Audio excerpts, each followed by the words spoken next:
Estamos hablando de cómo los ciudadanos podemos participar para combatir la pobreza.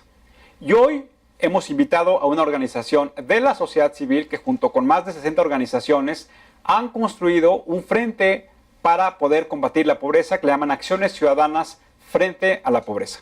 Nos acompaña Juan Pablo Anchondo. Muchas gracias por acompañarnos, Juan Pablo. Gracias, Tulio. En instrucción de Rogelio Gómez Hermosillo, que ya no pudo llegar al programa, al cual le mandamos un saludo, en donde lo que queremos es platicar de qué estamos haciendo los ciudadanos para poder enfrentar la pobreza. Antes de entrar a ese tema, me gustaría preguntarte, Juan Pablo, ¿qué es para ti ser un buen ciudadano? Un buen ciudadano implica muchas actividades, pero la primera, y no la más importante, pero es votar. Primero es votar, pero la otra es hacerse cargo de las cosas públicas. Un buen ciudadano debe pagar impuestos, sí, pero también debe exigir que su dinero sea bien invertido, que el gobierno, que elegimos todos, invierta bien el dinero. Y luego monitorear, ver en qué se gasta, evaluar la cantidad y la calidad de los servicios que recibimos como ciudadanos. Creo que eso es primero. Pero también necesitamos ser solidarios. Necesitamos encontrarnos con aquellos que no han tenido las mismas posibilidades que nosotros porque nacieron en un lugar no tiene las mismas condiciones, porque tienen rezagos de salud, porque tienen rezagos y porque básicamente no tienen suficientes ingresos. Y entonces ese es el tema donde nosotros decimos todos tenemos que entrar porque hay pobrezas. El tema de ingresos, la pobreza la evaluamos nosotros como un tema de falta de ingresos. Ahora también me gustaría preguntarte, en este orden de ideas, cuando hablamos de falta de ingresos, que está claramente con las carencias que viven gran parte de la población de nuestro país, denominado pobreza. ¿Qué significa Acciones Ciudadanas Frente a la Pobreza? ¿Cómo nace? ¿Cómo surge? Surge de la intención de más de 60 organizaciones que se reunieron durante el año pasado para decir qué nos falta hacer, qué tenemos que hacer para avanzar, para eliminar barreras que tienen que ver con la pobreza. ¿A qué se dedicaban estas organizaciones? Muchas se dedicaban a trabajar justamente el tema de cajas de ahorro en las colonias y en pueblos, en zonas rurales del país. Teníamos también organismos que se han dedicado a darle seguimiento a todos los números de desempleo, de indicadores para evaluar programas de gobierno y otros que se dedicaban entonces a temas de cooperativas, todo el tema humano y el tema de productividad. Y entonces se reunieron y dijeron, vamos a hacer algo que combine estos elementos y llamar a los ciudadanos a poner un hasta aquí al tema de que la pobreza se siga repitiendo y creciendo en el país. Entonces se reunieron y dijeron, ¿qué podemos hacer nosotros? ¿Evaluar? Sí. ¿Qué vamos a pedir? Mecanismos claros para rendir cuentas. ¿De quiénes? De todas las autoridades, en todos los niveles. ¿Qué necesitamos saber? ¿Cuáles son las metas de eso que se logra? ¿De cuáles programas? Sobre todo los programas que están destinados a productivos, a cuestiones productivas, como son todos los que tienen que ver con economía, que son las pymes, que tienen que ver con jóvenes, empleabilidad, que tienen que ver con Zagarpa y que tienen que ver con el campo. Entonces dijimos, vamos a poner la lupa en esos programas. ¿Qué más? Necesitamos que en salud, por ejemplo, nos descubrimos que más de 20 millones de mexicanos no tienen acceso a servicios de salud. 20 millones son muchos, es la quinta parte, la sexta parte de la población. 122 millones, 20 millones. Entonces, a pesar de que han hecho muchos esfuerzos, el Seguro Popular, el IMSS, el ISSSTE, todos tienen manera de atender a esta población que no está en ningún servicio, dijimos, vamos a poner la lupa ahí para que el dinero que se gasta en eso se gaste mejor y que los servicios de salud incidan en que la población gaste menos. Estamos en un promedio de 45% de gastos de bolsillo de las personas del último decil, cuando a nivel internacional es el 19%. Estamos más del doble. Y entonces eso es un elemento muy importante para que la gente que tiene pocos recursos gaste más en eso y no en otros benefactores. Entonces, vimos estos dos elementos y un tercero que dijimos es necesario impulsar, el tema de los ingresos. Y el tema de los ingresos tiene que ver con el salario mínimo, pero también con que lo que se gaste bien para producir bienestar. Entonces, básicamente esto. Déjame profundizar en los conceptos que has ahorita plasmado, Correcto. un poco para tratar de platicarles a nuestros amigos de una manera muy coloquial, Sí. qué es lo que podemos hacer como ciudadanos para temas que pueden ser muy robustos o difíciles de entender. En primer lugar, un poco me gustaría preguntarte, en nuestro país, gran parte del gasto se destina a lo que le conocemos como el gasto social. Y hay esta discusión en la Cámara de Diputados, que es el responsable de aprobar el presupuesto de egresos, de a dónde se tienen que orientar los recursos. Y pareciera ser entonces que algo que debe ser una especie de proceso muy técnico, se convierte en una especie de todo tipo de anécdotas. Los que tuvimos oportunidad de seguir a través de los medios de comunicación el proceso de aprobación del presupuesto, pues claramente se ve que el diputado que pertenece a un municipio de algún estado, pues él claramente trae su agenda propia y dice, oigan, es que yo quiero que en este presupuesto se apruebe, porque miren, ya me pidió mi grupo de electores que se apruebe un canal de riego, por decirlo así. Y pareciera ser entonces que llegan, así como se dice en términos coloquiales, pues todos los diputados con sus listas de Santa Claus o sus listas de Reyes Magos, para tratar de identificar cuáles son, desde el punto de vista de esos diputados, los proyectos sociales que tienen que llevar a cabo su región. Lo cual me parece que es correcto, porque es parte de la representación política que deben tener estos diputados. Aquí la pregunta más bien es si en el proceso de presupuestación pública existe una licuadora que de manera muy técnica, pero también de una visión social, haga viable cuáles son los proyectos que se pueden presentar y que no tengamos licuados multisabores que en realidad no generen los elementos de nutrición que deben tener los programas sociales, pues digo, haciendo una metáfora, y que además, pues lo que permita es que realmente se lleven a cabo. ¿Cuál es la visión del grupo de organizaciones que ustedes que participan en cómo debe ser el proceso de aprobación del presupuesto público? Bueno, en esto, primero, decir que este año tuvimos una oportunidad de oro porque se anunció un presupuesto base cero. Entonces, creímos que esto iba a ser un ejercicio en serio de reordenar y reorganizarlas.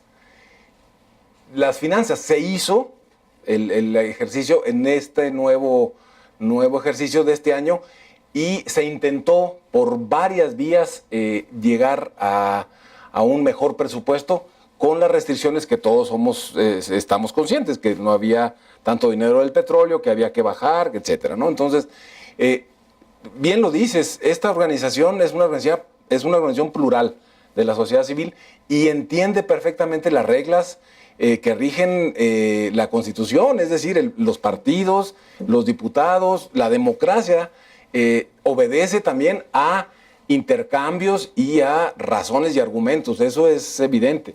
Y a la hora de estar en el tema del presupuesto, se ponen en juego todo este tipo de razones y de argumentos. Cada vez vemos menos, pero vimos algunas manifestaciones de cerrar calles o de intolerancia ante algunos sectores que se manifestaron por tal o cual el motivo. Creo que este año lo vimos un poco menos, pero el tema no es ese, el tema es que si queremos poner como prioridades específicas en el tema de la pobreza, por ejemplo, yo diría, deberíamos de tener una estrategia nacional. ¿Tenemos una estrategia para la cruzada contra el hambre o tenemos una estrategia ahora de Zagarpa para pequeños productores? ¿Por qué no una estrategia de Estado que focalizara la pobreza y la desigualdad de la mano para hacerle frente como sociedad, como gobierno, como sociedad, como Estado? Entonces nosotros estamos llamando a eso primero, que hubiera una estrategia nacional de Estado, sociedad y gobierno juntos para enfrentar ese tema. ¿Por qué decimos esto? Porque el presupuesto, bien dicen, el rubro social es el que más se dedica más, si lo vemos en educación, si lo vemos en salud, pero cuando uno se fija en los rubros negros chiquitos, ven que son gastos que no están orientados y bien focalizados, y que a la hora de llegar, por ejemplo, en salud, en el término de salud, dice el Seguro Popular, muy bien, se reparte a los estados, en los estados llega una bolsa que aún no es transparente, es opaca. Llega a las secretarías de finanzas y en los estados buenamente deciden a qué rubro necesita más. No está etiquetado para medicina, no está etiquetado para las diferentes necesidades. Entonces, un ejemplo es salud. Otro ejemplo podría ser los programas me dices tú, de promoción del empleo o de empleabilidad para jóvenes, por ejemplo. Aquí no preguntan cuándo las empresas, ni el sector público, el sector privado, ni los jóvenes, ni la Secretaría del Trabajo se pusieron de acuerdo para poner un calendario, para poder recibir, para poder entrenar, para poder capacitar. Ha habido mejoras para facilitar trámites.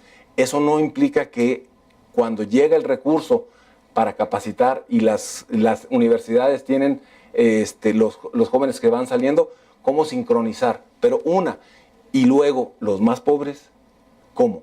En el campo y en la ciudad. ¿Cómo destinar programas específicos? No que resuelvan de la noche a la mañana, que vayan paulatinamente mejorando ingresos en esas zonas. Y hay un sinfín de oportunidades, de organizaciones que se dedican justo a eso, a enlazar jóvenes con empleos comunitarios que produzcan bienes públicos y que eso la comunidad lo sepa apreciar y que eso en un mediano plazo contribuya a mejores condiciones contra la inseguridad, menos violencia, más participación, en fin. Entonces, yo creo que debemos ver como un gran campo de oportunidad de esto, y creo que nos quedó a deber el ejercicio del presupuesto.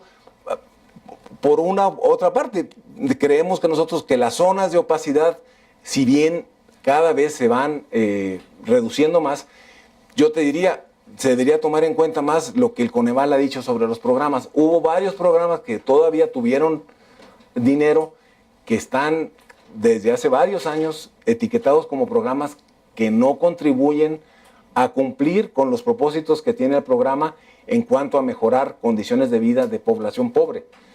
Estamos hablando de poblaciones que tienen que ver sobre todo con el campo, pero también en las ciudades. Y las ciudades, estamos hablando, hay ciudades que uno no pensaría que tienen la mayor cantidad de pobres, pero podríamos decir que Puebla está dentro de las primeras, por ejemplo, la ciudad de Puebla. Ecatepec ya sabíamos, ¿no? Pero hay varias ciudades que están, Aguascalientes es el quinto, es la 15ª, por ejemplo, y uno pensaría que Aguascalientes no tendría ese nivel de pobreza por ingresos, y resulta que sí. Entonces yo creo que sí necesitamos como ver distinto el tema de la pobreza, focalizar, pero además en los presupuestos poder sí ser mucho más precisos, mucho más específicos, para poder atender aquellas necesidades que sí van a resolver un tema muy concreto en lugares que ya sabemos que están, no inventando. Y creo yo que no hicieron casos suficientes de Coneval y de los indicadores de los programas que estaban muy claros ver. Los diputados no tuvieron tiempo, o si lo vieron, en fin, creemos que no fue tan satisfactorio como podría haber sido el ejercicio. Eso nos habla de una debilidad institucional. Es decir, cuando aquí platicábamos en este programa durante toda la campaña electoral de las propuestas de los partidos políticos, siempre decíamos que cuando pensemos en un diputado, pensemos en una de sus 3 acciones fundamentales, y una de ellas es aprobar el gasto. Entonces, debería entonces de haber una estructura profesional que les ayude a los diputados a poder estructurar de manera más eficiente el gasto, pero también a poder evaluar los proyectos de inversión, como lo hiciera una empresa del sector privado, y que puedan entonces determinar a dónde tienen que orientar ese gasto. Los medios de comunicación llaman los famosos guardaditos, donde hay esa opacidad en el uso de esos recursos públicos, pero me parece que es una tarea pendiente, que entiendo que Acciones frente a la Pobreza seguirá trabajando de manera muy importante. Así es, así es. Hay una segunda propuesta que han venido construyendo ustedes, que sé que ya se aprobó en la Cámara de Diputados, y es la famosa desaparición del salario mínimo, y que esto sea como la generación de una nueva unidad monetaria que permita que sea mucho más flexible en el mercado laboral el pago por la prestación de los servicios de las personas, que nosotros como empleados que ofrecemos nuestros servicios, pero que tiene sobre todo un componente de un crecimiento económico más incluyente. ¿Qué nos puedes platicar de esta propuesta? Pues uno formal, que tiene que ver con que en este país el salario mínimo hace mes y medio, se elevó a 70 pesos. Ya, no hay varias zonas, hay la zona más alta. Salario mínimo nacional, ¿no? Se elimina, había 3 zonas, para los amigos que nos ven, sí, había 3 zonas económicas en el país, entonces siempre el que era en la zona económica más alta pues no se preocupaba, pero los intermedios y los bajos no oigan, pero ¿por qué? Si hemos venido evolucionando, y iban con los diputados y presentaban todo tipo de cifras para justificar, y finalmente el paso es que se creó una única sola económica del país. Así es. Pero resulta que Coneval, en las mediciones de la canasta, nos dice que una persona necesita 86.40 pesos, es el mínimo que necesita para estar en la línea de bienestar. La Comisión Nacional de Salarios Mínimos se está reuniendo ya lo sabemos que está en reunión permanente, y hacia el día 18, el 20 de diciembre, va a discutir y nos va a decir cuál va a ser los salarios mínimos para el año que sigue. Normalmente ha sido la inercia de agregar el tema de la inflación. Creemos nosotros, que si una institución de Estado como es el Coneval mide la línea de bienestar y hay una instancia del gobierno que dice que tiene 70 pesos, es incongruencia, porque en la Constitución dice que el salario mínimo debe alcanzar. Y entonces lo primero que decimos nosotros es, aquí debe haber un tema de, si está en la Constitución, que o se cambia la Constitución y dice que no existe, o se hace coincidir, que es lo que queremos nosotros, es que el salario sea de 86 pesos mínimo, para que está en la base con lo que están las mediciones. Pero aquí la pregunta, Juan Pablo, ¿sí? Es, ¿qué es lo que tendríamos que hacer todos como gobierno, como sociedad, todos los niveles, el sector privado, para que esos 16 pesos de diferencia de salario mínimo realmente estén sustentados en términos económicos? Porque yo creo que sería muy fácil llegar y decir, señores, hoy decretamos que el salario mínimo va a ser 86 pesos y con eso ya estamos con la canasta base que establece el Coneval. Claro. La pregunta más bien es al revés. Sí. ¿Qué elementos está viendo la sociedad civil para poder incrementar la productividad de la economía y podamos complementar esos 16 pesos? Correcto. Lo que estamos proponiendo nosotros es, obvio, el salario por decreto no se puede elevar. Pero lo que sí queremos es que la Comisión de Salarios Mínimos haga su trabajo, lo haga mejor y lo haga tomando en cuenta la evidencia que ya hay. Necesitamos trabajar, este país tiene muchas pequeñas y medianas empresas. Yo diría, no 8 de cada 10, por lo menos, de los trabajadores trabajan en este tipo de empresas. Por lo tanto, ¿qué quiere decir? Que tenemos que ponernos de acuerdo, que la sociedad tiene que discutirlo, que los patrones y los empleadores a veces son 5, son 7, son 10, son 15. No necesitamos esperar a que pase un año más de evidencia para decir que no nos alcanza. Mejor vamos a platicar. Estamos pensando, empezamos la semana, hace 2 meses, unas reuniones con diferentes personajes de la vida productiva, tanto patrones como sindicatos, justo para platicar cómo podemos hacer para que la productividad y la competitividad del trabajo se refleje en un mejor salario. ¿Y qué quiere decir esto?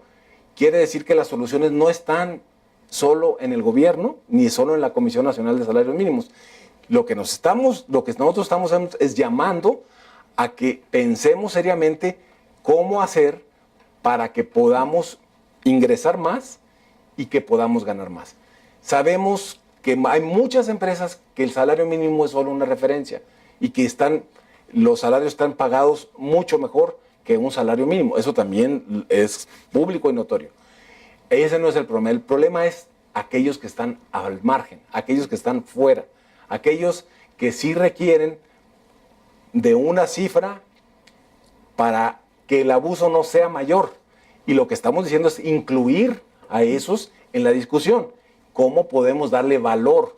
Y estamos hablando de muchas cooperativas, de muchos esfuerzos que se están haciendo en el campo de bordado, de temas de producción nuevas, de orgánicas, de productos distintos, ecológicos, de soluciones ambientales que no estaban y que se pueden dar. Y aquí nos han ayudado las universidades, los centros de investigación, y estamos armando una posibilidad de que se platique en todos foros plurales de reunión para conversar, para platicar, para intercambiar soluciones, en el fondo es soluciones para la economía. No hay economía estatal, hay economía regional, hay economías locales y sabemos lo complicado que es esto. Y nosotros estamos llamando a que podamos establecer estas reuniones en el núcleo más pequeño, justo para ver cómo le hacemos para mejorar los ingresos. Una pregunta, Juan Pablo, porque eso que tú planteas yo que ha sido como una labor que ha hecho la sociedad civil durante muchos años y tal vez el resultado que se ha obtenido no es el más adecuado. Sí. ¿Qué haría diferente que estas mismas reuniones que tú has venido platicando, que ya se han hecho muchísimas de ellas, sí, hoy tengan un resultado distinto? Hay una gran diferencia.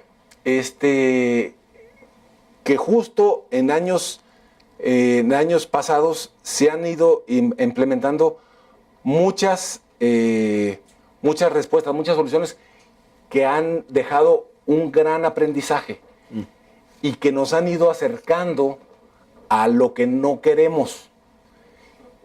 Justo ahora, incluso de cuando nos habían dicho, no se puede desindexar el salario mínimo de las multas, no se puede, es imposible, ya se pudo. Yo creo que México necesita nuevas soluciones y el gobierno está consciente de eso. Y los empresarios están viendo cómo hacer para empujar este país hacia mejores horizontes. Y yo creo que en 2015, 2030, que vienen las nuevas, los objetivos del milenio que se acaban de firmar hace 3 semanas, vemos con mucha esperanza que esto sí sea diferente.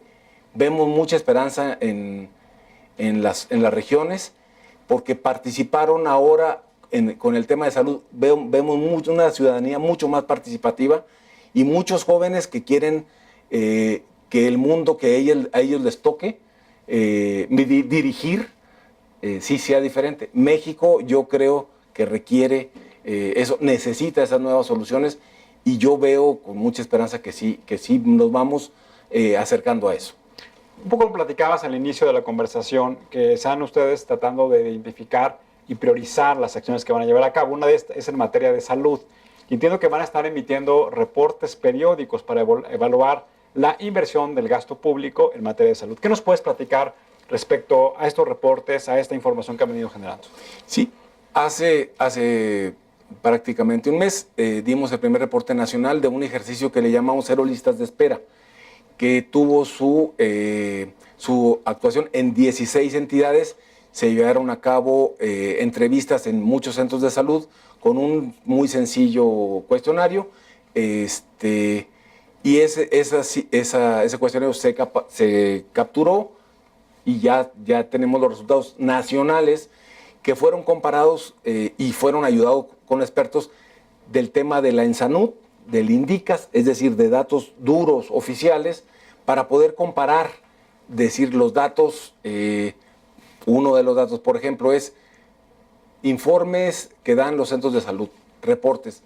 Descubrimos que hay 43% que no reporta, centros de salud que no reportan. ¿Cómo podemos mejorar algo que no se reporta?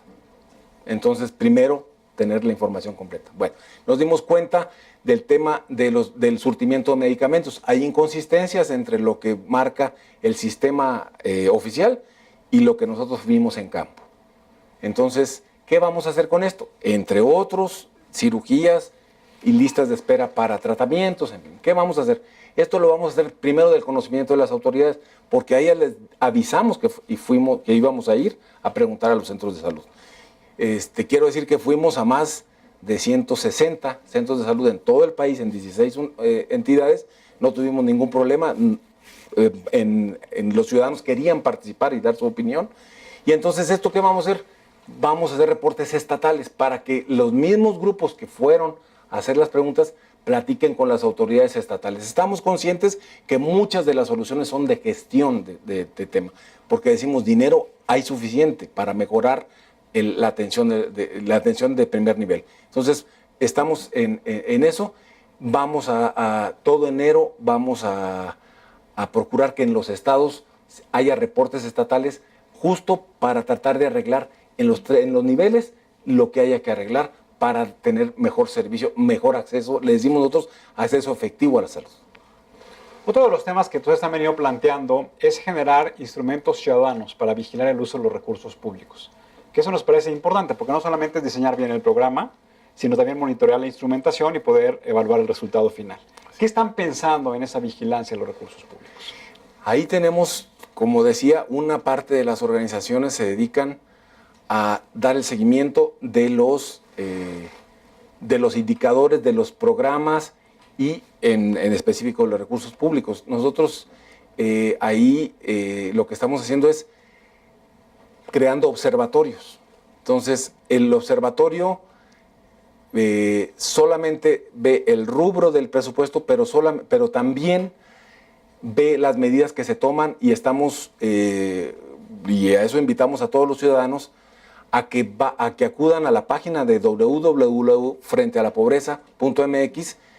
Ahí tenemos distintas campañas para solicitar información y tiene que ver con pedir al INAI, ahora, al Instituto Nacional de Acceso a la Información, solicitar aquellos datos que tengan que ver con nuestras unidades de salud, pero también lo vamos a hacer próximamente en otros campos. Estamos evaluando la posibilidad del tema de escuelas, estamos evaluando la posibilidad de otros campos que tengan que ver ya no solamente con programas federales, sino también con programas estatales y municipales, que también ahí hay una gran dispersión de recursos y de esfuerzos que tendrían que estar concentrados en el tema de la pobreza y la desigualdad. Juan Pablo, muchas gracias por acompañarnos, gracias por el trabajo que realiza la sociedad civil y nos quedamos con la idea, que me parece que es muy importante, de que cuando pensemos en un programa social, lo pensemos como una inversión que va a generar valor patrimonial para las familias. Que cuando pensemos en la manera en cómo se gastan los recursos públicos, estemos pensando que esos recursos públicos están orientados realmente para satisfacer necesidades y que estas necesidades a su vez están identificadas con el trabajo puntual que en este caso realiza la Coneval de manera muy periódica. Que cuando estemos pensando los ciudadanos en cómo podemos combatir la pobreza, estemos pensando en familias, estemos pensando en hijos, estemos pensando en padres de familia que lo que quieren es tener, insisto, este servicio básico, salud, educación, vivienda, pero sobre todo seguridad social. Amigos, muchas gracias por acompañarnos, nos vemos en el siguiente programa. Y recuerden, ante todo, siempre seamos buenos ciudadanos. Muy buenas noches.